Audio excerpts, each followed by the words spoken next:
জানুয়ারির মধ্যে সকল বই পাওয়া যাবে না বলে জানিয়েছেন অর্থ উপদেষ্টা ডক্টর সালেহউদ্দিন আহমেদ। সয়াবিন ও পাম তেল, সার, মসুরের ডাল এবং এলএনজি আমদানির সিদ্ধান্ত নিয়েছে সরকার। সরকারি ক্রয় সংক্রান্ত উপদেষ্টা কমিটির সভা শেষে এই কথা জানান অর্থ উপদেষ্টা সালেহউদ্দিন আহমেদ। এছাড়াও নবম দশম শ্রেণীর বই ছাপাতে অর্থ ছাড় করা হয়েছে। অন্তর্বর্তী সরকার কর্মব্যস্ত, তাই ঘন ঘন ক্রয় সংক্রান্ত মিটিং করা হচ্ছে উল্লেখ করে তিনি বলেন, বাজার নিয়ন্ত্রণে সরকারের নেওয়া পদক্ষেপের প্রভাব পড়ছে।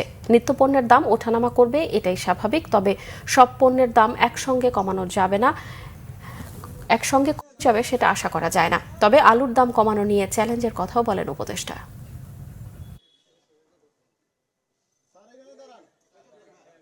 আপনারা খালি দেখেন যে আলুর দাম বেড়ে গেছে, অন্যগুলিতে সাশ্রয় হয়েছে।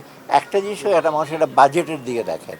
আপনি ১,০০০ টাকা নিয়ে যান, কোনোটা একটু বেশি হবে, কোনোটা কম হবে, কোনোটা দামটা কমবে। এখন যদি প্রত্যেকটাতে কমতে হবে, ওই রকম যদি অ্যাটিটিউড নেন তবে কিন্তু ডিফিকাল্ট।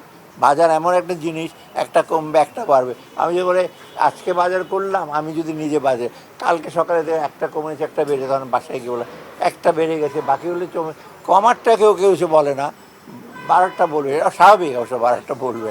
আমরা চেষ্টা করছি যে আলুটা একটু চ্যালেঞ্জিং হচ্ছে আমাদের জন্য। সুগার, মসুর ডাল এগুলো মোটামুটি, আর চালের ব্যাপারে তো আমরা সবসময় নিশ্চিত করবো।